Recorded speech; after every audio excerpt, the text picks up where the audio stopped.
Meus irmãos, vamos iniciar então nossa reunião não, né? Nossa escola dominical, esse mês de maio, e vamos aproveitar ainda 2 domingos de junho. Estamos aqui tratando sobre assuntos relacionados à família. E hoje nós vamos continuar falando um pouco sobre o cultuar a Deus com a família, destacando em especial a presença das nossas crianças. Mas antes de nós começarmos, vamos fazer uma oração.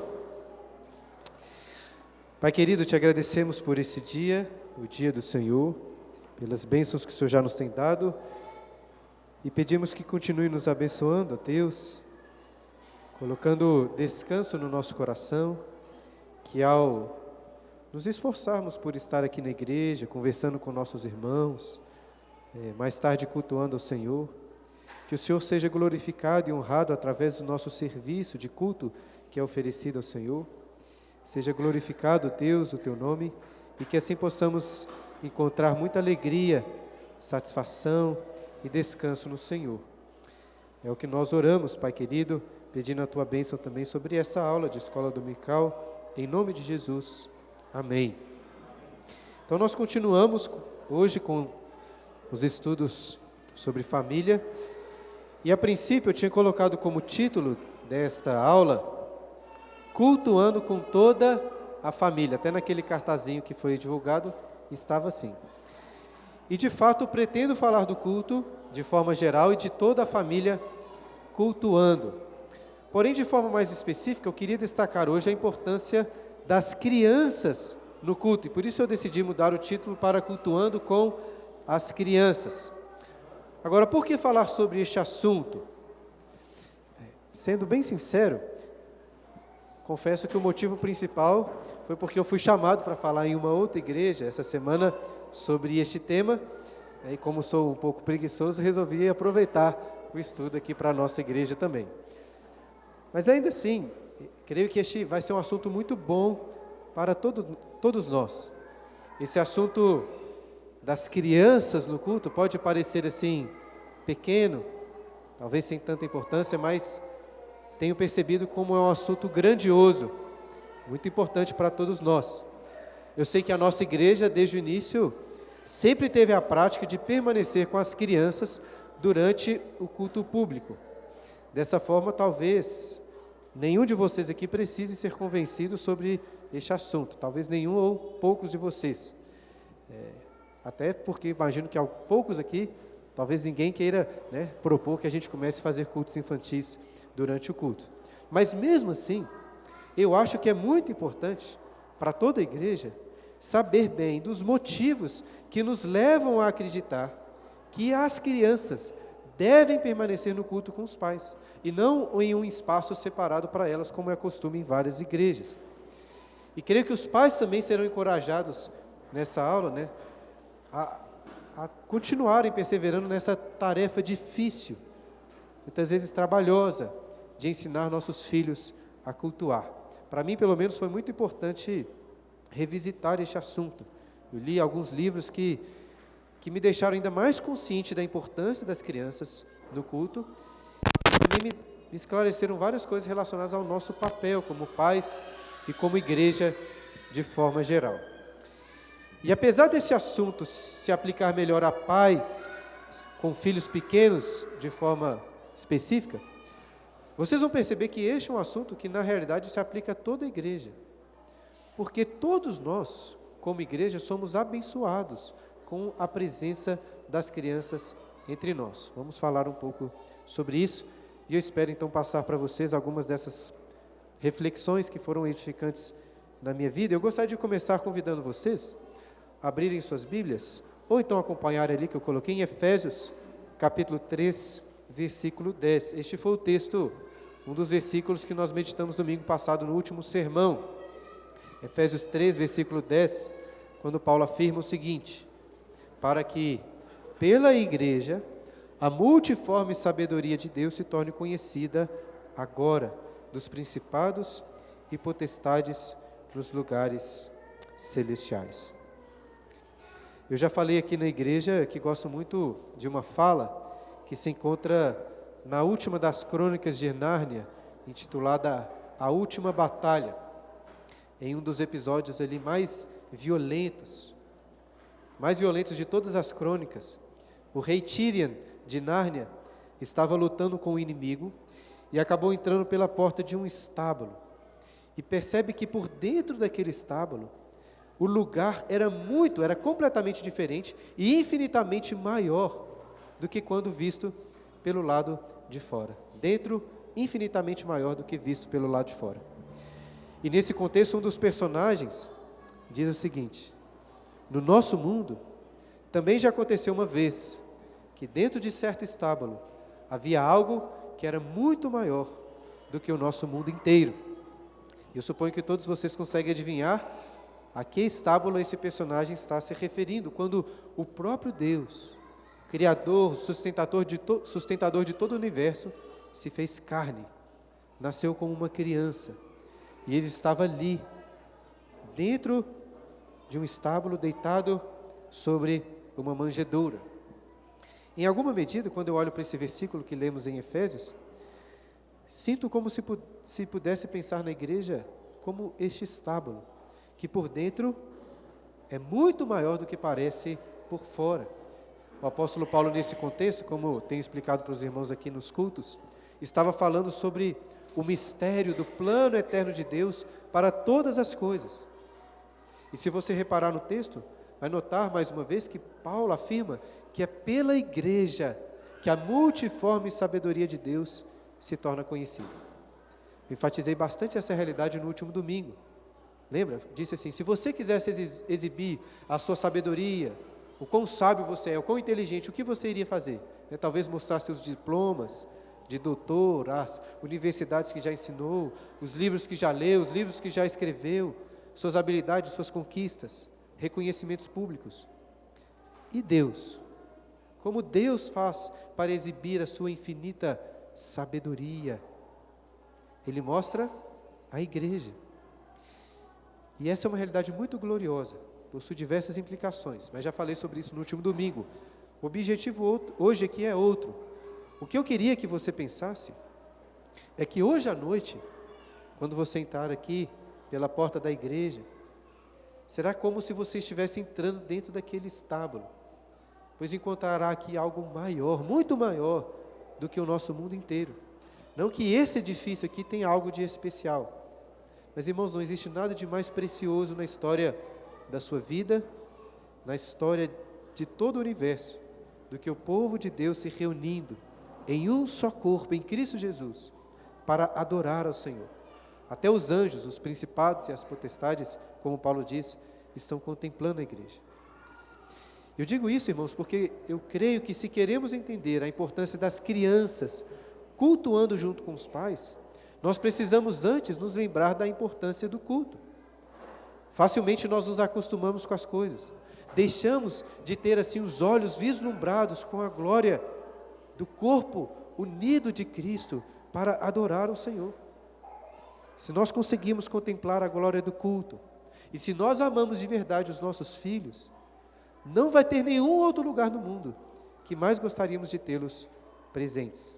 Dessa forma, eu não quero simplesmente convencê-los dos motivos pelos quais nós não temos culto infantil aqui na igreja. Eu espero, pela ação do Espírito Santo, que eu consiga abrir os olhos, iluminar os olhos de vocês para perceberem a glória que é ter as crianças junto com toda a igreja cultuando ao Senhor.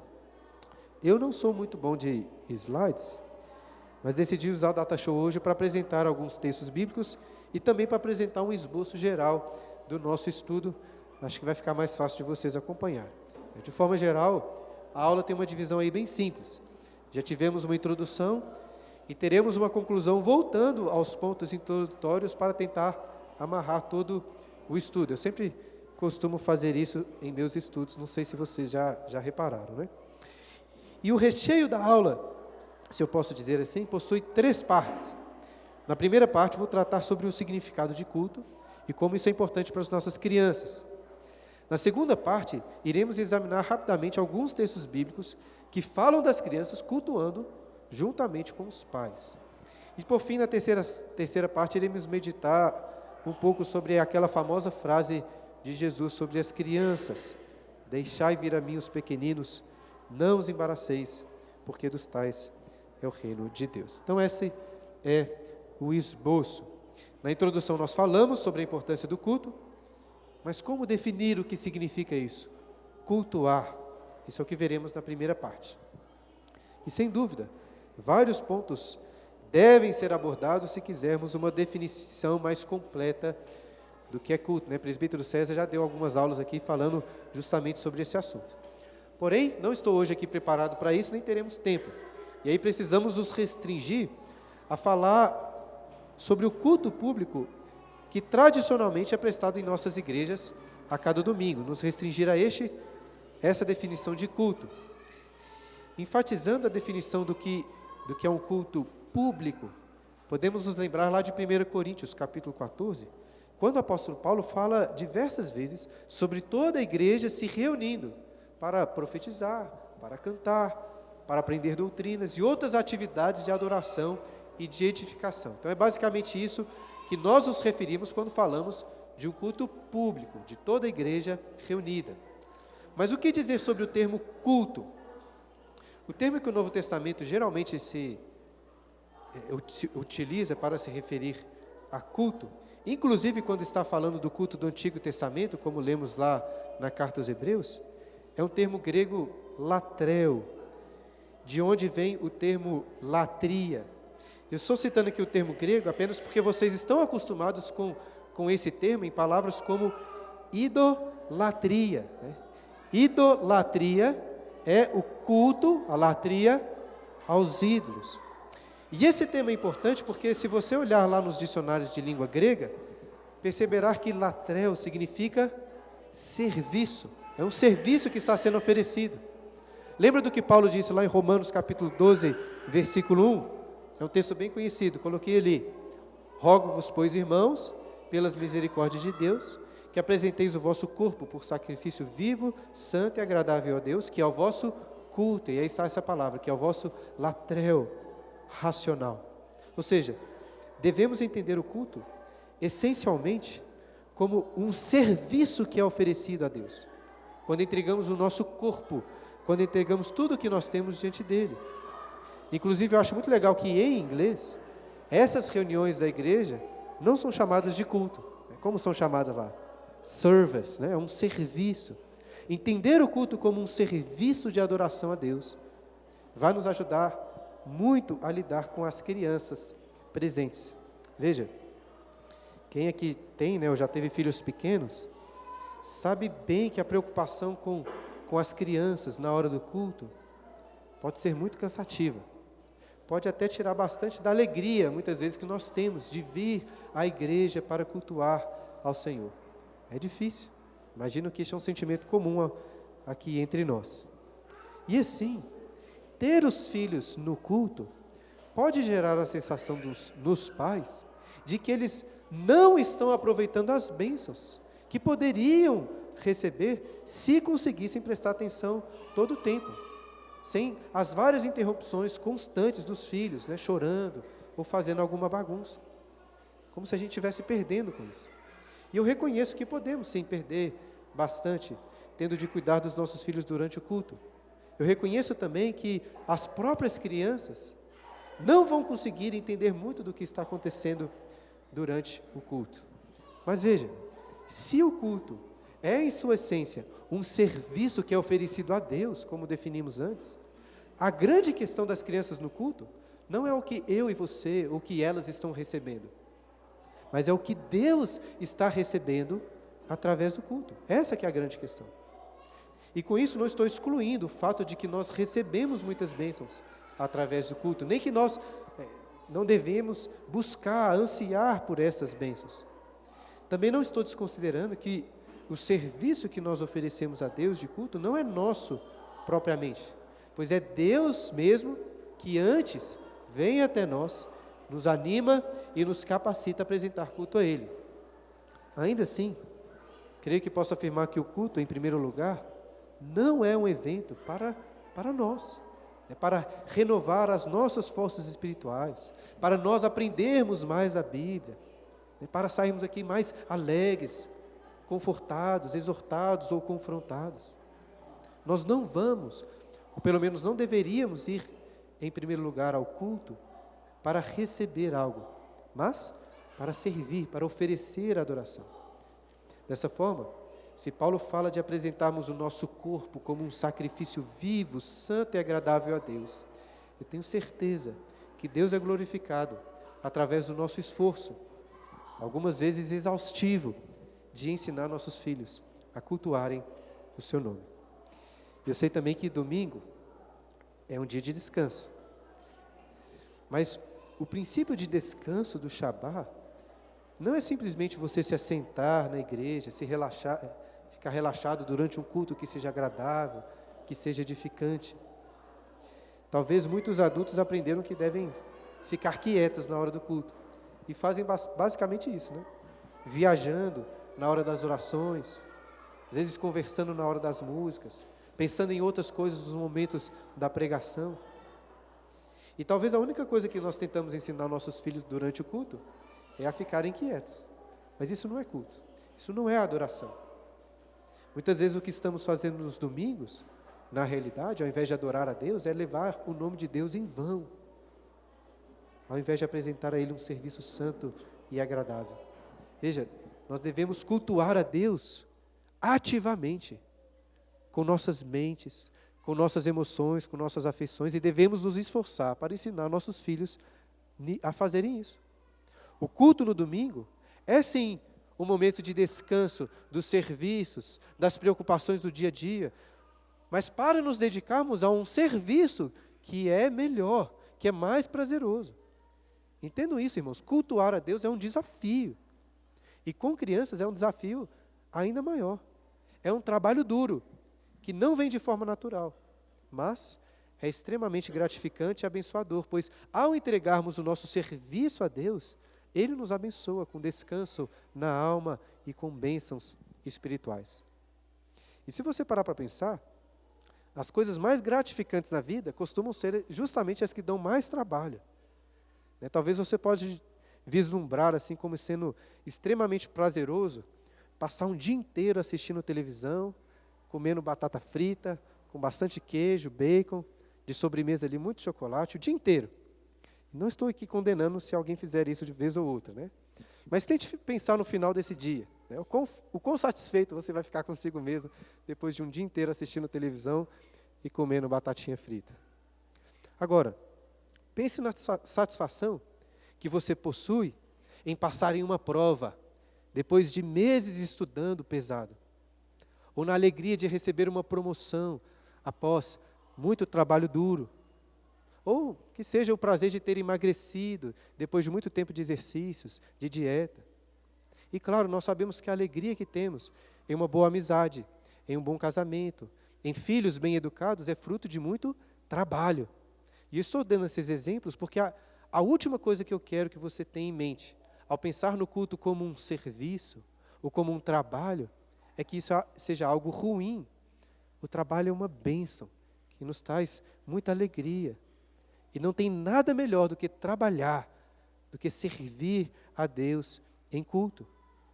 Todos nós, na verdade, todos os homens foram criados para servir e cultuar. Aqueles que não estão servindo a Deus, estão servindo os seus próprios deuses, vários outros deuses, gastando com eles também o seu tempo, o seu esforço, o seu dinheiro. Mas o problema é que os falsos deuses não podem nos satisfazer de verdade. Então, se nós queremos para nós, para nossos filhos, a verdadeira alegria e satisfação, não podemos poupar esforços para cultuar ao Senhor da melhor maneira possível. Pais naturalmente querem o bem dos seus filhos, e não tem nada mais necessário que você possa ensinar o seu filho do que cultuar ao Senhor. Eu acredito que a grande pedra de tropeço para as crianças nas igrejas não é um cultinho infantil, mas são pais que não amam adorar ao Senhor. E as crianças facilmente conseguem perceber a diferença entre uma obrigação e o prazer. Elas vão perceber quando os pais não estão empolgados em irem à igreja. Elas sentem no ar essas coisas. E, obviamente, elas escutam também diversas reclamações que fazemos durante o caminho da igreja. Portanto, irmãos, eu não quero apenas defender biblicamente que é bom que os filhos estejam presentes no culto junto com os pais. O que eu queria é encorajá-los a reconhecerem a preciosidade do culto, a ansiarem pelo domingo na igreja, como as corças anseiam pelas águas, e a passarem deste amor intenso para os seus filhos. E eu sei, irmãos, que quando chega no domingo, minutos antes de sair da igreja, a nossa casa, principalmente com filhos pequenos, pode estar uma grande correria, né? Tem roupas, sapatos, escovar dentes, arrumar as coisas. E assim, nesse período que antecede o culto, nós somos muito tentados a perder a paciência, a ficarmos irados, a ter um clima ruim. Eu, pelo menos, confesso que esse é um pecado lá em casa, muitas vezes. E eu sei também que, durante o culto, não é fácil ter de sair pela segunda, pela terceira vez para corrigir o seu filho, para discipliná-lo. Mas entenda, apesar de todas essas lutas, pense no impacto que nós deixaremos sobre nossas crianças, se elas nos observarem dominicalmente, cultuando ao Senhor com alegria. Eu digo isso porque é muito natural que nossos filhos amem o que nós amamos. Se eu gosto lá muito de assistir futebol, é natural que eles gostem também. Se eu gosto de música, se eu gosto de cozinhar, de filmes, eles vão aprender a gostar também. Dessa forma, eu duvido que um culto infantil pode substituir um filho observando um pai orando na igreja, cantando forte, com todo o seu coração, acompanhando ali atentamente o sermão durante 40, durante 50 minutos. O impacto disso a cada domingo é muito maior. Talvez seu filho ache muito chato ficar todo esse tempo ouvindo um pastor falar, pregar, mas se ele observar todos os domingos os seus pais olhando atentamente para o pregador, acho que ele vai entender que tem algo de importante, de bom nisso tudo.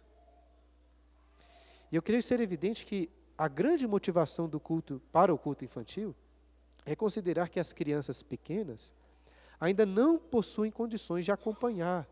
Não é isso que dizem. Elas não têm condições de entender o que está acontecendo no culto, em especial durante a pregação que o pastor costuma falar para adultos.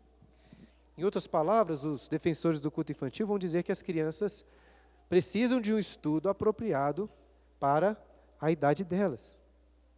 E eu não quero, nem tenho condições aqui de refutar a afirmação de que as crianças pequenas não entendem mesmo o que está acontecendo durante o culto, principalmente o que está sendo pregado pelo pastor. Mas mesmo assim, eu tenho duas defesas contra essa motivação aí para o culto infantil. Uma defesa teológica e uma defesa pedagógica. A defesa teológica tem a ver com o que acabamos de meditar sobre o culto, como sendo primariamente um serviço de adoração a Deus. Isso significa que é um erro considerar o aspecto educacional, o aspecto pedagógico do culto, acima do seu aspecto litúrgico, do culto em si. Ou seja, ainda que a criança não entenda nada do que está acontecendo durante o culto, o fato é que a criança não está ali em primeiro lugar para entender. Ela está ali para louvar ao Senhor. Portanto, não faz sentido tirá-la do culto. Agora, a minha segunda defesa contra o culto infantil é sim pedagógica, tem a ver com o que elas entendem.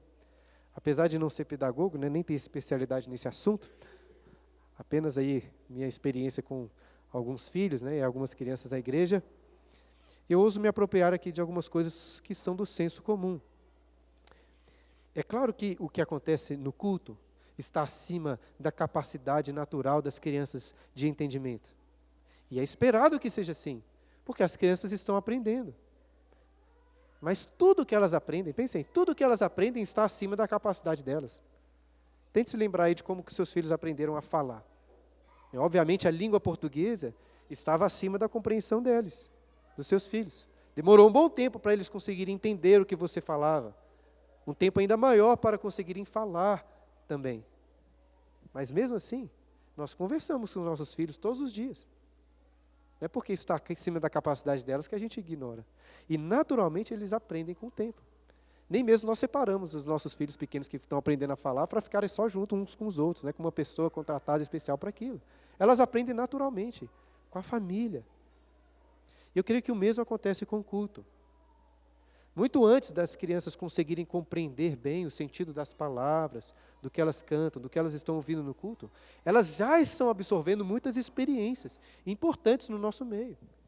Vocês sabem bem, crianças são como esponjas novas, que absorvem muito facilmente as coisas. Nós não podemos duvidar da capacidade delas, enquanto estão aqui na igreja cultuando ao Senhor. Eu particularmente gosto muito de histórias como Crônicas de Nárnia, que colocam as crianças no centro, ou como heróis daquelas histórias. Heróis capazes assim, de fazerem coisas muito maiores do que geralmente nós esperamos.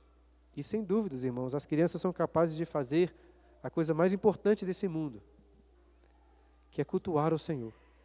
Muitas vezes cultuando melhor do que nós adultos conseguimos fazer. Jesus, eu sei que não duvidava dessa capacidade infantil, pois ele disse que da boca dos pequeninos, das crianças de peito, tiraste o perfeito louvor. Então, considerando todas essas coisas, irmãos, não é nenhuma surpresa percebermos nas Escrituras que as crianças estavam presentes nos momentos de culto público ao Senhor. Eu não posso aqui citar um versículo bíblico que afirma explicitamente que os filhos devem estar com os pais durante todo o culto público. Mas existem vários exemplos bíblicos dessa realidade. Nessa segunda parte do estudo, eu quero apresentar brevemente alguns exemplos. Não teremos tempo para entrar em cada texto, depois vocês podem fazer isso e lerem com mais atenção. E eu começo citando aí um texto do livro do Êxodo, que eu acho no mínimo curioso para a nossa discussão. Eu sei que o contexto é outro, mas em Êxodo 10, depois ali da 8ª praga dos gafanhotos, Moisés tem uma discussão com o faraó sobre quem poderia sair do Egito para servir ao Senhor. E a discussão é a seguinte, Êxodo 10. Então, Moisés e Arão foram conduzidos à presença de faraó, e este lhes disse, ide, servi ao Senhor vosso Deus. Porém, quais são os que hão de ir? Respondeu-lhe Moisés, havemos de ir com nossos jovens, com os nossos velhos, e com os filhos, e com as filhas, e com os nossos rebanhos, e com os nossos gados. Havemos de ir porque temos de celebrar festa ao Senhor. Replicou-lhes Faraó, seja o Senhor convosco, caso eu vos deixe ir e as crianças. Vede, pois, tende conosco más intenções. Não há de ser assim. Ide somente vós, os homens, e servi ao Senhor, pois é isso que pedistes. E os expulsaram da presença de Faraó. Certamente não é o caso aqui que Faraó tinha preferência pelo culto infantil. O contexto é outro, eu sei disso. Contexto bem específico. Mas ainda assim, eu acho digno de nota que quando a Bíblia fala de crianças não participando do culto, é justamente através da boca de Faraó. Não podemos supor muito disso, mas no mínimo devemos considerar que Moisés tratava como natural que os filhos, que as filhas, que o próprio Faraó usa esse termo, né, que as crianças fossem junto com os pais para prestarem culto ao Senhor. E o sucessor de Moisés na liderança do povo de Israel tinha esse mesmo entendimento. Lá no livro de Josué, no capítulo 8, os israelitas já tinham entrado na terra prometida, acabado de conquistar a cidade de Ai. E nesse contexto, Josué constrói um altar no Monte Ebal e realiza uma cerimônia de culto, renovando a aliança que Deus fez com Moisés. Repara agora o que ele diz nos versículos 34 e 35 do capítulo 8. Depois, leu todas as palavras da lei, a bênção e a maldição, segundo tudo o que está escrito no livro da lei. Palavra nenhuma houve de tudo que Moisés ordenara, que Josué não lesse para toda a congregação de Israel e para as mulheres, e os meninos, e os estrangeiros que andavam no meio deles. O termo traduzido por meninos é exatamente o mesmo que foi traduzido antes, naquele texto que lemos antes, por crianças. Muitos podem achar que a pregação na igreja não é adequada para crianças. Mas olha esse texto aqui, Josué estava lendo a lei de Moisés para as crianças também. Queria citar mais um exemplo muito pertinente no Antigo Testamento, quando o profeta Joel convoca todo o povo ao arrependimento, a uma assembleia solene de culto ao Senhor. E o texto diz, Joel 2:12, ainda assim, agora mesmo, diz o Senhor, convertei-vos a mim, de todo o vosso coração, e isso com jejuns, com choro e com pranto. Rasgai o vosso coração e não as vossas vestes, e convertei-vos ao Senhor vosso Deus, porque Ele é misericordioso e compassivo, e tardio em irar-se, e grande em benignidade, e se arrepende do mal. Quem sabe, se não se voltará, e se arrependerá, e deixará após si uma bênção, uma oferta de manjares e libação para o Senhor vosso Deus? Tocai a trombeta em Sião, promulgai um santo jejum, proclamai uma assembleia solene, congregai o povo, santificai a congregação, ajuntai os anciãos, olha aí, reuni os filhinhos e os que mamam. Sai o novo da sua recâmara e a noiva do seu aposento. Como disse antes, eu não posso citar um versículo bíblico que ordena explicitamente que os filhos devem estar junto com os pais durante o culto público. Mas espero que esses textos que foram citados já tenham sido suficientes para provar que as crianças estavam sim presentes nos cultos, nas assembleias solenes do povo de Israel. Até mesmo, como lemos aí, os bebezinhos de colo, aqueles que ainda mamavam no peito. E todos, inclusive as crianças, independente do que conseguiam discernir, estavam sendo convocadas ao arrependimento, à santificação. E por que será que as crianças, até os bebezinhos, estavam presentes? Porque, irmãos, desde o início, quando Deus escolheu um povo para si, através de Abraão, Deus estabeleceu a sua aliança não com adultos apenas, mas para com os seus filhos. Lá em Gênesis 17, quando o Senhor institui a circuncisão dos filhos ao 8º dia, Ele disse a Abraão: estabelecerei a minha aliança entre ti e a tua descendência no decurso das suas gerações, aliança perpétua para ser o teu Deus e da tua descendência, marcando filhos ao 8º dia. E dessa forma, quando chegamos ao Novo Testamento, não é estranho supor que as crianças também estavam presentes nas reuniões da igreja. E nós podemos deduzir que elas de fato estavam presentes quando lemos 2 cartas que Paulo escreveu para serem lidas nas igrejas. Eu digo isso porque tanto em Efésios como em Colossenses, Paulo separa uma parte específica da carta para se dirigir às crianças. Vou começar pela referência em Colossenses, capítulo 3, versículo 20, que diz: filhos, em tudo obedecei a vossos pais, pois fazê-lo é grato diante do Senhor. E depois em Efésios ele diz: filhos, obedecei a vossos pais no Senhor, pois isso é justo. Honra teu pai e tua mãe, que é o primeiro mandamento com promessa, para que te vá bem e sejas de longa vida sobre a terra. E vós, pais, não provoqueis vossos filhos à ira, mas criais na disciplina e na admoestação do Senhor. Eu fiz questão também de citar o versículo 4 para mostrar que Paulo tinha em mente crianças pequenas, porque eram filhos que estavam sendo ainda criados pelos pais. E eu também chamo a sua atenção para o fato de que, para Paulo ensinar as crianças, ele não se dirige aos pais diretamente para que os pais as ensinem. Paulo se dirige diretamente aos filhos. Nas 2 cartas ele começa, filhos. Ou seja, só faz sentido Paulo escrever dessa maneira se ele esperasse que as crianças estivessem presentes durante a leitura da carta. E para quem está acompanhando aqui a exposição aos Efésios durante os cultos, sabe que as crianças só iriam ouvir a parte que é dedicada a elas depois de ouvirem sobre várias doutrinas complexas: eleição, predestinação, os eternos decretos de Deus, os mistérios que foram revelados. Então, se hoje nós podemos ficar, às vezes, muito preocupados, se a pregação está muito acima da capacidade de compreensão das crianças, eu não sei se Paulo estava tão preocupado com isso. Agora, se tem algo que Paulo estava muito preocupado, é com a unidade da igreja.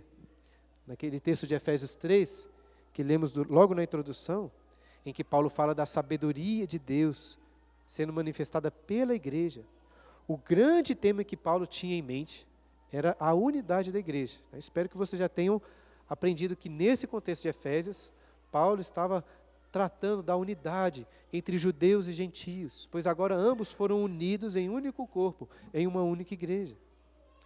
E eu sei que existem discussões entre cristãos se as crianças fazem ou não fazem parte da igreja, ou como fazem, mas nós presbiterianos defendemos, pelo que as Escrituras nos ensinam, que claramente as crianças fazem parte da igreja, a ponto de nós ministrarmos a ela o sacramento do batismo. Podemos também pensar aqui no contexto da igreja de Corinto. Lembra, Paulo amava muito a igreja de Corinto, mas claramente ele escreve em 1 Coríntios indignado com o quê? Com as divisões que havia entre eles. Paulo demonstra que era um absurdo se reunir para cultuar ao Senhor, enquanto havia divisão, enquanto uns não esperavam pelos outros. E para combater esses erros, ele usa a imagem do corpo, ensinando que a igreja é um só corpo, com vários membros distintos, mas que precisam uns dos outros. E eu, sinceramente, tenho a forte impressão de que Paulo ficaria bem chateado com as crianças sendo separadas na hora do culto, separadas do corpo. Além de fazerem parte da igreja, irmãos, todos nós precisamos das crianças, como eu coloquei ali. Elas fazem parte, elas estão no corpo para nos abençoar. Pode parecer muitas vezes que elas não têm muito a contribuir, além de choro, além de bagunça, mas isso não é verdade. E permita-me dar aqui alguns exemplos de como as crianças são benéficas para nós, pais, mas, veja, para toda a igreja, independente se você tem filhos ou não. Eu acho que um dos maiores pecados que nós, cristãos adultos, temos é o pecado da incredulidade. Eu tenho enfatizado bastante isso em alguns sermões. Nós professamos crer em doutrinas maravilhosas, mas na prática, nós temos dificuldade em viver no dia a dia como se essas coisas fossem realmente verdade. Mas as crianças podem nos ensinar muito sobre isso, porque elas têm muito mais facilidade em realmente acreditar naquilo que nós estamos dizendo, naquilo que estamos ensinando a elas na palavra de Deus. Por exemplo, eu gosto muito de uma história contada pelo pastor Joel Bick, de uma menininha na igreja dele, que estava tomando milkshake no banco de trás do carro dos seus pais. Eu já contei essa história aqui outras vezes na igreja.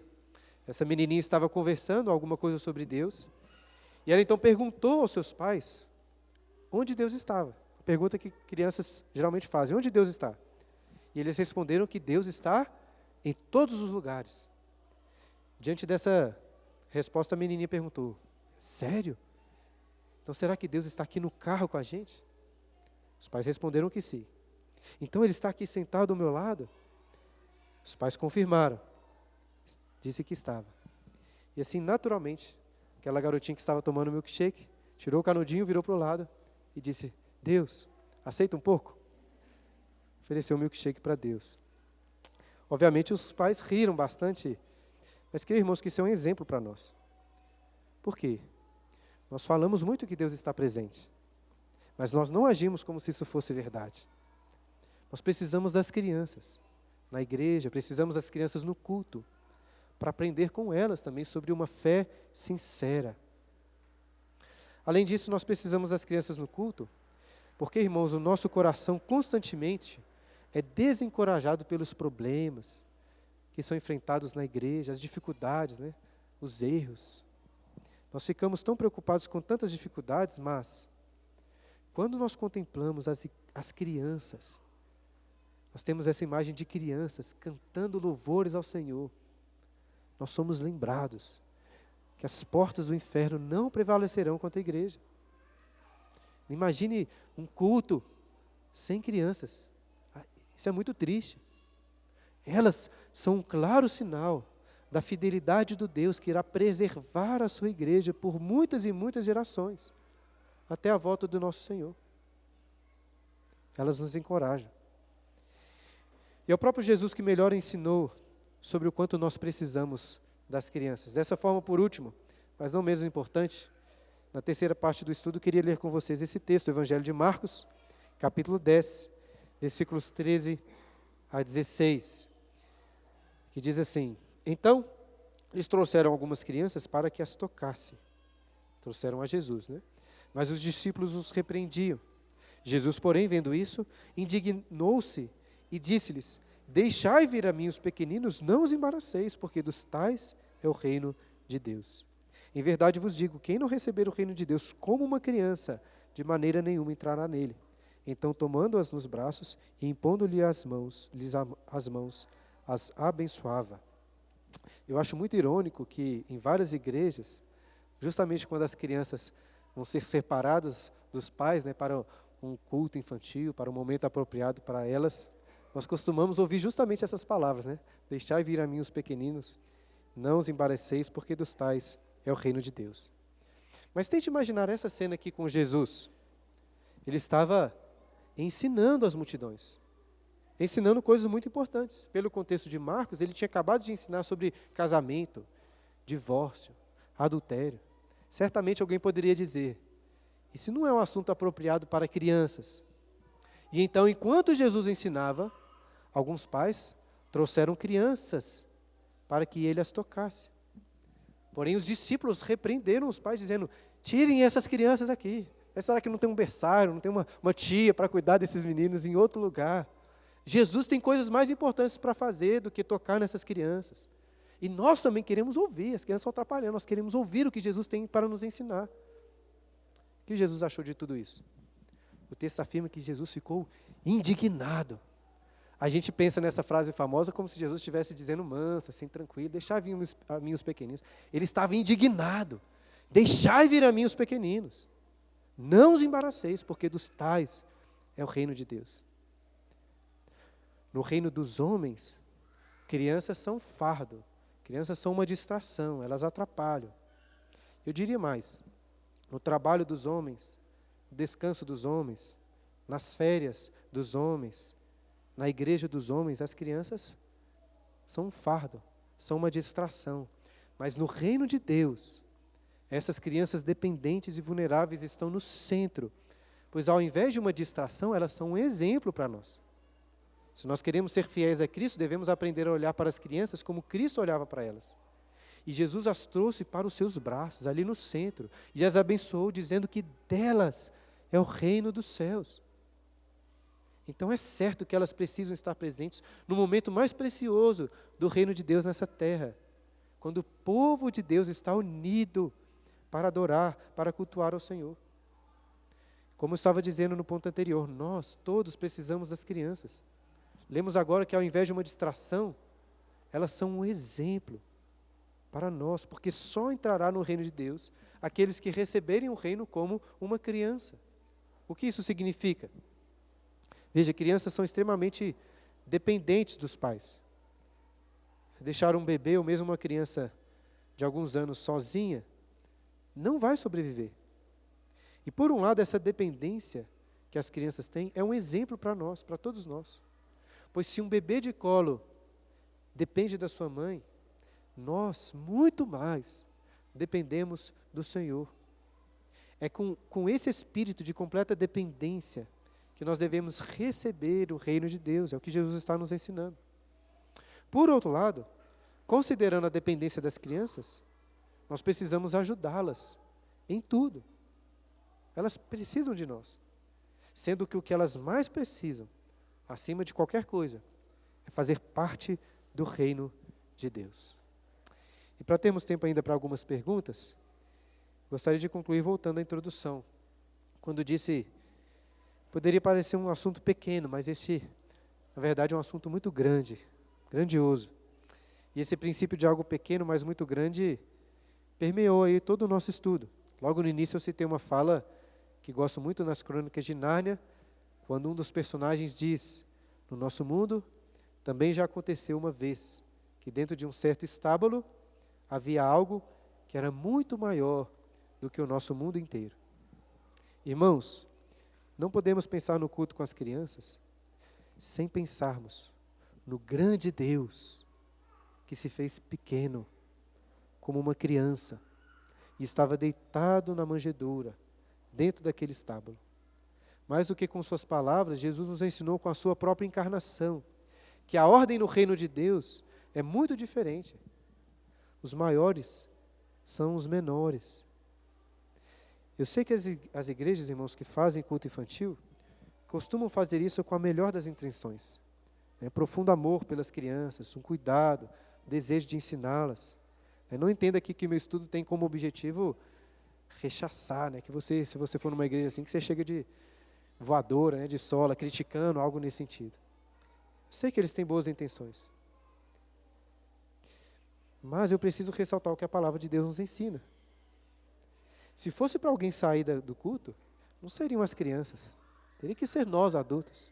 Seria até o mais natural aqui na nossa igreja, né? Tendo em vista o número de crianças.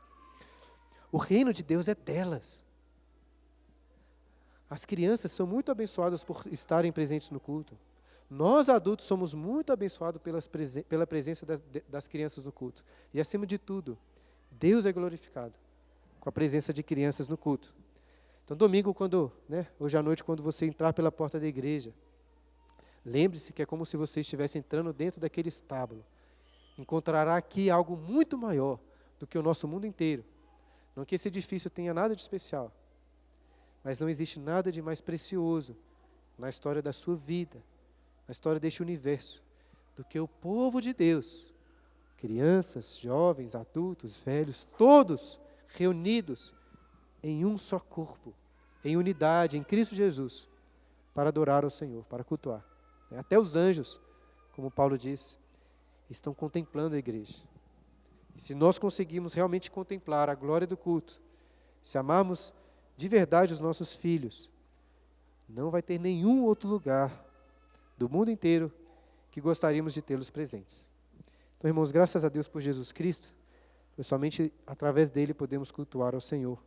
Ele é o Deus grande que se fez pequeno como uma criança, para apresentar o seu corpo como sacrifício vivo, santo e agradável a Deus, o perfeito culto racional. E assim, através do seu sacrifício, nós, nossos filhos, podemos também servir e cultuar o nosso Deus. Amém? Terminei ainda 2 minutinhos aqui, antes das 11, temos 12 minutos para perguntas. Enquanto eu estava estudando, lendo alguns livros, até separei algumas questões práticas. A princípio, tinha pensado em vários princípios práticos aí para os pais, sobre instruir os filhos, como fazer. Nossa igreja até tem um folderzinho ali atrás, um cartaz com algumas orientações. Mas depois, estudando, preferi focar mais na base de tudo, que se os irmãos entenderem a base, a alegria de que é poder estarmos aqui com a igreja, tenho certeza que a prática vai vir aí, e você pode perguntar depois melhor, ou pode fazer alguma pergunta agora também, se você preferir. Tranquilo? Perguntas sobre as crianças aí, cultuando ao Senhor, ao domingo. A Renata lá atrás, Lucas. Depois a Sara. As crianças que saem do culto, ainda que elas estejam numa sala guiadas ali por um pastor, elas estão quebrando o 4º mandamento? Ô Renata, o 4º mandamento é do descanso no Senhor, né? Você está associando isso ao culto, né? Talvez os primeiros todos ali tenham a ver com o culto ao Senhor, né? O primeiro e tudo mais. Veja, pelo que eu propus hoje aqui, expliquei pela palavra de Deus, eu creio que esse é um erro de fato. É um erro contra estes mandamentos que nos ensinam a cultuar ao Senhor e a descansar nele. Por que entendo que é um erro? Como disse aqui, é um erro por vários motivos. Resumindo aqui, um deles tem a ver com a unidade da igreja. Separar a igreja é uma coisa estranha na Bíblia, isso não existe, ainda que sejam as crianças. A gente fala muito de crianças, mas imagina que a gente pensasse assim, vamos fazer agora um culto só para os novos na fé, o pessoal que está chegando, já que eles não entendem muito bem. Ou vamos fazer um culto só para os velhos. Os cultos dos empresários para o João Marcos ali, só gente rica. Né? Tinha um pastor lá na primeira que sempre ficava brincando. Então vamos fazer um culto para os jovens, para os velhos, para os gordinhos como eu aqui, um culto para todo mundo. Isso não faz sentido na Bíblia. Pela unidade da igreja, isso é um erro. Mas é um erro também, eu propus aqui, teológico, porque as pessoas estão pensando mais priorizando a questão do entendimento. Por que as crianças são separadas? A motivação é essa, né? Elas precisam de entender na linguagem delas, uma coisa acessível. Então elas estão priorizando a questão educacional, pedagógica, do que em relação ao culto, à liturgia. É prioridade para nós, antes de entender, glorificar. É claro que a gente só vai cultuar de verdade à medida que a gente vai compreendendo as coisas. Mas uma criança, ela cultua o Senhor. Jesus não duvidou da capacidade delas. Então elas estão aqui em primeiro lugar, não é para entender as coisas, é para cultuar o Senhor. E é também um erro, falei que é um erro por causa da unidade, e é um erro porque, acho que é isso mesmo, né? Tanto pedagógico como doutrinariamente, nós estamos, quando as crianças são separadas, a igreja está cometendo um erro. Como eu disse, não quero que eu entendo a preocupação das igrejas. Infelizmente, a gente vive num contexto que essa preocupação com as crianças, de falar na linguagem delas, é muito forte. Então, é uma pressão muito grande para com o ensino delas. Mas o culto não é isso, né? Então, o culto tem a ver com as crianças, a igreja unida para adorar o Senhor. Então, acho que elas estão errando, sim. Não diria só quanto o quarto mandamento, não, que é o quarto mandamento é do descanso, do Shabá, né? Mas talvez quanto o segundo, que diz respeito ao culto de forma mais específica, né? Que nós não devemos cultuar a Deus da nossa maneira, que fala o segundo mandamento, é para não criarmos ídolos, né? Fazemos imagens de escultura. Então, nós devemos cultuar a Deus como Ele quer ser adorado. E eu tenho certeza que Deus quer ser adorado através das crianças também, com as crianças junto com os pais. Isso é muito bom. Está respondida a pergunta? Fala, Sara. No caso que você citou em Efésios, quando Paulo escreve, tem algum momento que ele se volta para os filhos, certo? Ou seja, se mostrou que está incluindo os filhos naquele momento daquela leitura, ou no caso de uma pregação. E Charles Spurgeon também, no livro que eu não vou lembrar o título exato, acho que é Pescadores de alguma coisa. Não sei se é de almas de criança. Do Charles Spurgeon? É Pescadores de Crianças. Ele também tem um trecho lá que ele, que eu entendi pelo menos, para eles, na hora da pregação, enfim, voltar para a criança. O que você acha durante a pregação também ter um momento de, seja uma aplicação, algum momento em que a criança é chamada a atenção para pegar alguma coisa ali, para ela entender que ela também está fazendo parte. Você acha que isso é importante? Com certeza. Você veja, a pregação, várias vezes o pregador ele vai fazendo aplicações que dizem respeito a toda a igreja, né? Então pensa em situações que as pessoas estão vivenciando e faz essa diferenciação, né? Uma pessoa que está casada, uma pessoa que está solteira. E se as crianças fazem parte da igreja, eu não acho que isso é uma ordem, né? Que todo sermão tem que ter uma aplicação para as crianças. Como nem todo sermão precisa ter uma aplicação para os jovens, para os casados ou para os não casados, né? Não é que todo sermão você tem que fazer isso, mas é bom que isso seja um costume, né? Que crianças, em aplicações específicas, sejam lembradas também para, na realidade delas, a exposição da palavra de Deus fazer sentido. Mas não é aquela... Veja, eu corro risco aqui de bater muito e vocês me entenderem mal. Não quero, de forma muito ruim, criticar outras igrejas. Mas existem algumas igrejas que têm um costume que eu acho até interessante, mas que não acho melhor, que é de separar um momento justamente para as crianças, né? Que as crianças vão lá na frente, o pastor fala para elas e tal. Eu entendo, é legal fazer isso. Mas eu acho pior, porque eu acho que as crianças devem participar como todos participam. Igual existem aplicações para todos durante o sermão, é natural que existam para as crianças também, né? Quando elas estão presentes. Eu não vejo como muito bom separar. Agora é o momento das crianças, né? Todo o sermão é o momento das crianças. Não é só quando eu falo, só crianças, prestem atenção aqui. Não é só aquele momento que é para elas, né? O pai, às vezes, quando eu falo isso, o pai chama atenção, e tem que chamar mesmo. Mas o pai tem que chamar a atenção do filho nos outros momentos também. Quando o filho começa a viajar, ensina o seu filho, presta atenção. Não é só quando o pastor está falando para as crianças que eles têm que prestar atenção, entendeu? Então, eu acho que sim, é muito bom fazer isso, mas não acho que o sermão deve depender disso. Como senão o pastor teria que ficar mais da metade do sermão separando. Agora para os gordinhos, né? Agora para os magrinhos, agora para os velhos. Enfim, não faz sentido a gente preocupar em dividir a igreja desse sentido sempre, não. Tranquilo? Janaína. Uma questão talvez boba, mas tem toda essa construção em relação ao culto e a manutenção das crianças junto com os irmãos na hora do culto. Mas então qual seria a lógica em relação à escola dominical? A pergunta da Jana é muito boa, porque apesar de nós não fazermos essa separação no culto, à noite, nós fazemos essa separação durante a escola dominical, né? Eu acho que o próprio título já responde bastante essa distinção que nós fazemos. Nós entendemos que o momento da escola dominical é muito distinto do momento do culto. Ainda que aqui na escola dominical possa dar um estudo que se assemelha muito a um sermão, e que às vezes é um sermão mesmo, existe uma diferença, a meu ver, muito significativa, quando nós estamos, convocados pela liderança da igreja para prestarmos um culto solene ao Senhor, uma cerimônia, né, uma celebração que é formal, que a igreja é convocada para isso, toda a igreja está unida aqui. para cultuar o nome do Senhor, para cantar louvores. Tanto, por exemplo, escola dominical, a gente não preocupa em cantar, em ficar orando, a gente não teria aqui um momento de ceia durante a escola dominical, porque aqui é uma aula.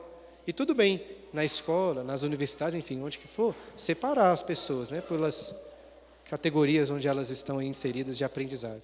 Então, nós entendemos que na escola dominical é bom que seja isso. Não tem nada de mal em separar para as crianças um momento que seja adequado para elas. Não estou querendo condenar isso.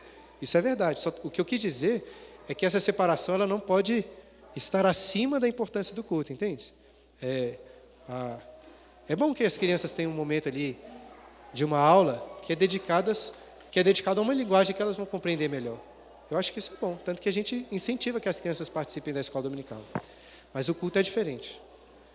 Aí teríamos que talvez voltar em vários princípios bíblicos para mostrar qual que é a diferença, né? Entre o povo de Deus se reunir para uma aula de escola dominical e o povo de Deus se reunir para cultuar ao Senhor. Estou assumindo que existe essa diferença, e por causa dessa diferença é que no culto nós não separamos, e na escola dominical não tem problema separar. Respondido? Mais alguém? A Carol aqui. Posso fazer 3 de uma vez? Isso deixa. Tá, eu vou tentar ser bem objetiva. A primeira pergunta que eu tenho é se é certo a gente deixar um momento do culto para as crianças tocarem um instrumento, ou, por exemplo, uma criança participar do grupo de louvor, ou fazer uma liturgia. Eu já fiz, quando eu tinha uns 9 anos, uma liturgia. Só que a igreja que eu cresci era assim, muito focada no ministério infantil. A segunda pergunta é: se a igreja presbiteriana, a nossa doutrina, tem esse entendimento de batizar os nossos filhos e que os nossos filhos fazem parte da aliança, por que todas fazem culto infantil? Por que você acha isso? Você também foi criado numa igreja que tem, né? E eu e o Felipe, a gente começou a despertar esse entendimento da nossa responsabilidade enquanto pais, quando a gente batizou a Alice. Mas a igreja Peregrinos é a primeira igreja que eu conheci que não tem culto infantil. E deixa eu lembrar. A terceira pergunta é: como pai de alguns filhos, o que você indica de forma prática? É certo a gente disciplinar fisicamente os nossos filhos porque eles não se comportaram no culto? Por exemplo, o Isaac, que é muito pequeno ainda. Tudo bem, vou começar pela ordem. A primeira pergunta. Isso. A primeira pergunta que a Carol fez foi sobre as crianças participando na direção da liturgia, né, do culto. Às vezes tocando, não dirigindo, mas lendo a liturgia, né, lendo textos bíblicos. Veja bem, aqui nós nos baseamos não em mandamentos ou ordens expressas da Bíblia, mas em princípios das Escrituras. E nós entendemos que a reunião de culto, ela é dirigida por Cristo, mas através da liderança que Ele mesmo instituiu na igreja. Então nós entendemos que é muito importante que quem vai dirigir o culto seja uma pessoa que foi chamada para aquilo, uma liderança formal da igreja. Tanto que aqui na igreja só faz a liturgia diáconos e presbíteros, que são uma liderança formalmente instituída na igreja e inclusive eleita para a igreja. Não são pessoas claramente capacitadas para liderar a liturgia. Crianças não se encaixariam nesse requisito que nós entendemos ser importante. Afinal de contas, é muito sério o que nós estamos fazendo aqui. É importante que quem está à frente seja uma pessoa que tem essa responsabilidade dada por Deus. Sobre elas tocarem ou cantarem, eu acho que depende apenas da qualidade delas, né? Assim, esse é um entendimento ruim que às vezes as igrejas têm, né? Todo mundo tem que participar. Então o cara está aprendendo a tocar, aí começa para incentivar ele e colocar na igreja para tocar. Isso não parece bom. Na igreja a pessoa tem que tocar quando ela já está boa, ela tem que ensaiar, ficar muito boa. É claro que os níveis podem variar. Não tendo ninguém, às vezes a gente vai diminuindo a exigência, né? Mas tendo como nós temos aqui pessoas que são capacitadas para isso, não faz sentido a gente chamar uma criança, por quê? Porque ela vai ficar errando, vai ser ruim, entende? Agora, se uma criança de 12, 13 anos já toca muito bem, e ela, né, acho que ela já faz parte da igreja, já foi professor sua fé, já tem como participar mesmo, eu acho que tranquilo ela participar, né? Mas não é aquela, não, uma criança está tocando, né? Focar a atenção nisso. Ela está ali servindo a igreja dessa maneira. A segunda pergunta foi sobre as igrejas, né? Por que mesmo na igreja presbiteriana em que batizamos nossos filhos, existem tantas igrejas com este costume do culto infantil? Ô, Carol, eu responderia essa pergunta pensando respondendo para qualquer erro que as igrejas cometem. E, inclusive, a nossa igreja comete alguns deles. Talvez a gente vai perceber isso depois, né? Mas o fato é que as igrejas, como os cristãos, são constituídas de cristãos pecadores que ainda são muito inconsistentes, cometem vários erros. Então, infelizmente, um desafio que a igreja tem enfrentado e muitas vezes perdido é o desafio de não se amoldar a um século de pedagogia muito enviesada, né? Eu acho que esse é o ponto mais forte para o culto infantil. Esse entendimento, não, as crianças precisam de ter uma linguagem para elas.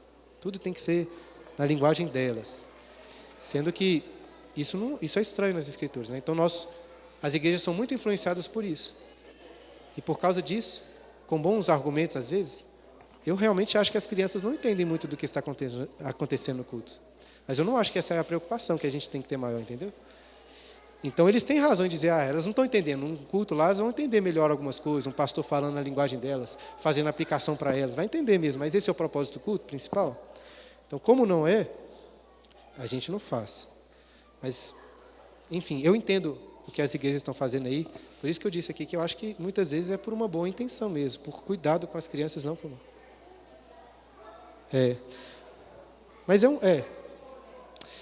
Mas aí a igreja vai perdendo esses princípios, infelizmente, né? Se a igreja tiver que mudar isso, aí a liderança tem que assumir essa responsabilidade, ensinar a igreja, preparar para isso. Mas também, todas as igrejas possuem imperfeições, né? Não é uma coisa que descaracteriza a igreja. Às vezes, alguém pode ir numa igreja e falar, aqui tem culto infantil, então isso aqui não é culto de verdade. Todo culto, se você for considerar erros, não vai ser um culto de verdade, né? A gente lê na Bíblia, eu acho isso muito interessante lá no livro dos Reis, por exemplo, quando Ezequias faz a reforma no culto lá, estava cheio de problemas. A Páscoa teve que ser celebrada em outra data. E mesmo assim Deus aceitou. Porque Deus, apesar de várias imperfeições que nós temos, veja, eu não estou querendo dizer que o que importa é o nosso coração. A gente tem que fazer da maneira certa. Mas nós temos nossas dificuldades. E apesar das nossas imperfeições, Deus aceita o culto. Então essas igrejas também estão adorando ao Senhor, apesar dos erros, igual a nossa igreja também. E por fim, se é bom que os pais disciplinem os filhos por causa do culto, né? A questão da idade que você perguntou, né, Carol, em relação ao Isaac, né, qual a idade do filho ser disciplinado? Eu deixo para o César responder na próxima aula aqui, que ele vai falar sobre... Não vai falar sobre isso? Sobre disciplina para as crianças. Mas o princípio, em relação ao culto, é o mesmo, assim. Se o culto é a coisa mais importante, como eu defendi aqui, então nós temos que ensinar nossos filhos. E se nós... É bom que se eles estão blasfemando contra o nome de Deus, atrapalhando o culto, eu acho que é bom que eles sejam corrigidos, né, da maneira como o pai aí tem corrigido de acordo com a faixa etária de cada criança. Então é bom que isso seja feito. E é bom, irmãos, eu sei que já passou agora num tempo, mas prestem atenção nisso. É bom que a gente se prepare para o culto.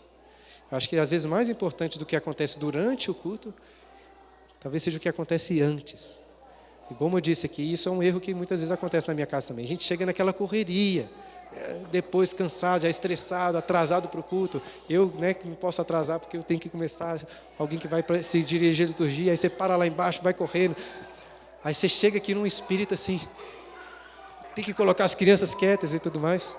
Não é um bom espírito. Então, por isso que é bom que a gente se prepare. Se é realmente importante, então que a gente se prepare antes. Chegue com antecedência, para não ter que fazer tudo correndo. É como eu disse, um grande pecado que nós temos é o da incredulidade. Eu realmente creio que o culto é muito importante, mas na prática, a gente não trata como se fosse uma coisa tão importante assim, a ponto de eu ter que me preparar com antecedência. Ensinar meus filhos, chegar antes. Às vezes, outro dia eu estava conversando com uma irmã daqui da igreja que durante o culto, naturalmente a filha dela de colo precisava de mamar. Ela pensou assim, vou chegar antes, para conseguir dar de mamar antes, para aproveitar melhor. Não estou criando uma regra, nem dizendo que é errado mamar na hora do culto, não. Mas eu estou lançando o princípio, veja, uma preocupação legítima, né? O meu filho tem que comer esse horário, então por que não chegar antes na igreja, dar de comer para ele, do que sair com o meu filho para dar de comida para ele durante o culto, né? São coisas que nós podemos pensar, né? Várias outras dicas aí poderíamos pensar. Dentre elas, acho que a principal é fazer o culto doméstico na sua casa. Ensina os seus filhos a cultuarem lá na sua casa. Senta com eles. Ensina eles a ficarem quietos. Na hora do culto doméstico, eu sei que às vezes em casa você fica mais à vontade. Aproveita aqueles minutos que você tem ali, mais concentrados, para ensiná-los a ficarem quietos, a prestarem atenção, a orarem, a cantar músicas da igreja. Não só cantar músicas infantis, né? Cantar músicas que a gente canta aqui no culto. Tem algumas pessoas que às vezes leem o texto que vai ser estudado na igreja, né? Pode ser feito também. Então eu quero incentivar isso, né? Que as famílias se preparem para este momento. Se ele é tão importante, a gente tem que se preparar para isso. Beleza, irmãos? Passei um pouquinho do nosso tempo. Nós vamos encerrar já com uma oração. Pai Santo, louvamos o Teu nome e Te agradecemos por esta aula, por esse tempo juntos aqui. Que o Senhor possa animar os nossos corações para com o culto do Senhor.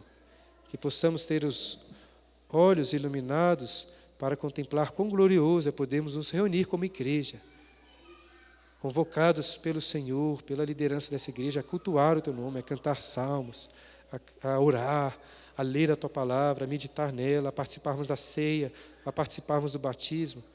Que este momento tão especial, Deus, seja de fato digno de toda a nossa alegria, da nossa preparação, em especial para os nossos filhos, que eles aprendam também conosco aqui na igreja a cultuar ao Senhor, que eles possam vislumbrar com grande maravilhamento como os seus pais, os adultos dessa igreja, os jovens, os mais velhos estão cultuando ao Senhor, e que assim o Senhor nos use como igreja e como pais a inculcar a mente dos nossos filhos e colocar no coração deles esse desejo de também adorarem ao Senhor. E que assim, quando crescerem, que não seja aqui um fardo para eles, cansativo, mas que seja um deleite, que eles possam se alegrar em poder servir ao Senhor. É o que nós pedimos, ó Pai, e que o Teu nome seja glorificado através da nossa igreja, apesar dos nossos erros também, imperfeições, tenha misericórdia de nós, e aceite, Senhor, os cultos que prestamos aqui, como sendo santos, vivos e agradáveis ao Senhor. É o que nós oramos em nome de Jesus. Amém.